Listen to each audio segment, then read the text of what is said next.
दबदबा रहेगा। मैं अपनी कुश्ती को त्यागती हूँ। कोर्ट ने मुझे बाइज्जत बरी किया। मैंने उस दिन कहा था कि मैं स्वतः फांसी पर लटक जाऊंगा, वो नौबत नहीं आई।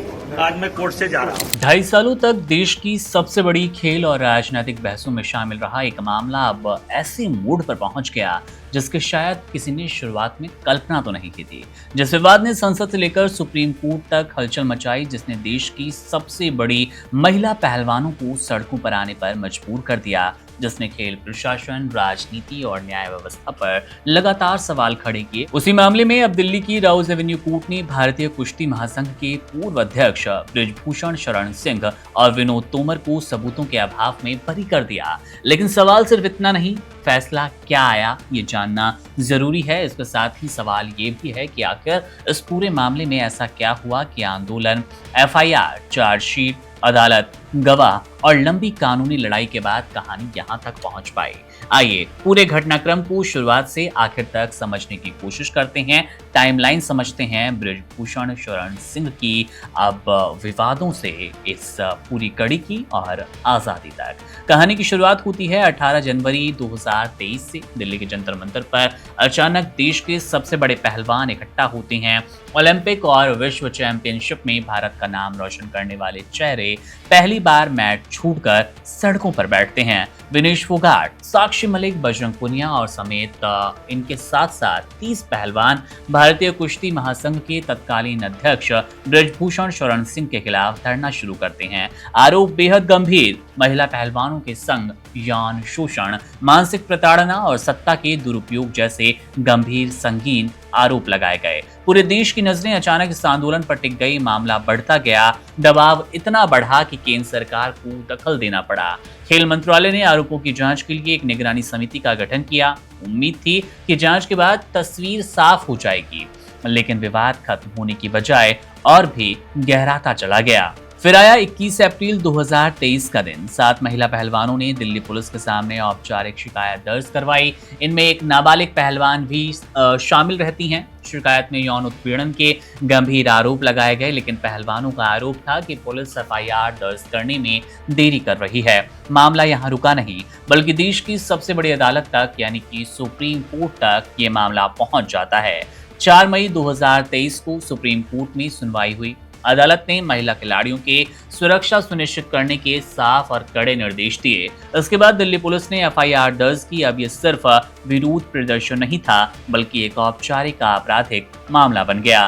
पूरे देश ने इस केस को लेकर बहस करनी तेज की, चर्चाएं तेज हुई और इसके कुछ सप्ताह बाद 28 मई 2023 को नए संसद भवन उद्घाटन के लिए तैयार था। तैयारी के ठीक बाद उसी दिन पहलवानों ने संसद की ओर मार्च निकालने का फैसला किया, लेकिन दिल्ली पुलिस ने उन्हें रास्ते में रोक लिया, हिरासत में लिया। जंतर मंतर पर से धरना हटा लिया गया। देश भर में इन तस्वीरों ने बड़ी बहस छेड़ दी। कई लोगों ने खिलाड़ियों का समर्थन किया तो कई लोगों ने कानून व्यवस्था का हवाला देना भी उचित समझा। 2 दिन बाद 30 मई 2023 को आंदोलन ने भावनात्मक मोड़ लिया।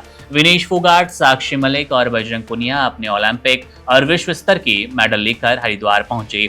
उनका कहना था कि अगर न्याय नहीं मिला तो इन सम्मानों का कोई मतलब नहीं और इन्हें गंगा में प्रवाहित कर देंगे। लेकिन वहां मौजूद किसानों और अधिकारियों ने उन्हें समझाया। काफी देर तक बातचीत चली और आखिरकार खिलाड़ियों ने अपना फैसला टाल दिया। यह दृश्य पूरे देश ने देखा और आंदोलन एक बार फिर सुर्खियों में आया। 7 जून 2023 को केंद्रीय खेल मंत्री और पहलवानों के बीच एक अहम बैठक होती है। बातचीत में समाधान निकालने की कोशिश हुई, लेकिन कानूनी प्रक्रिया अपनी रफ्तार से आगे बढ़ती रही। 15 जून 2023 इस मामले में एक बड़ा दिन साबित हुआ। दिल्ली पुलिस ने बृजभूषण शरण सिंह और तत्कालीन WFI सहायक सचिव विनोद तोमर के खिलाफ अदालत में चार्जशीट दाखिल कर दी। पुलिस ने अपने स्तर पर जांच पूरी कर अदालत के सामने दस्तावेज रखे। ऐसा लगा कि मुकदमा अब तो तेजी से बढ़ने लगेगा, लेकिन इस दौरान एक ऐसा घटनाक्रम हुआ जिसने पूरे देश की दिशा बदल दी।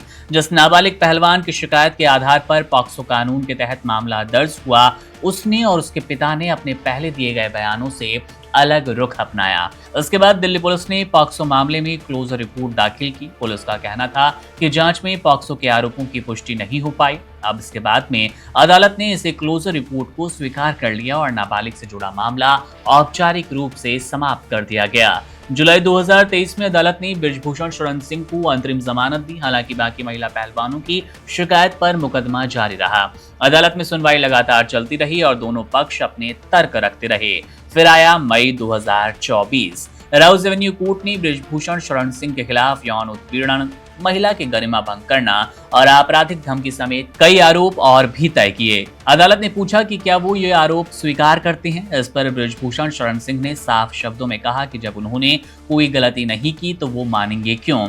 इसके बाद मुकदमा पूरी तरह से ट्रायल चरण में पहुंच गया। साल 2025 में अदालत में गवाहों के बयान दर्ज होने लगे। महिला पहलवानों ने अपने पक्ष रखे, बचाव पक्ष ने जिरह की, पुलिस के अधिकारी, दस्तावेज और अन्य गवाह भी अदालत के सामने पेश होते रहे।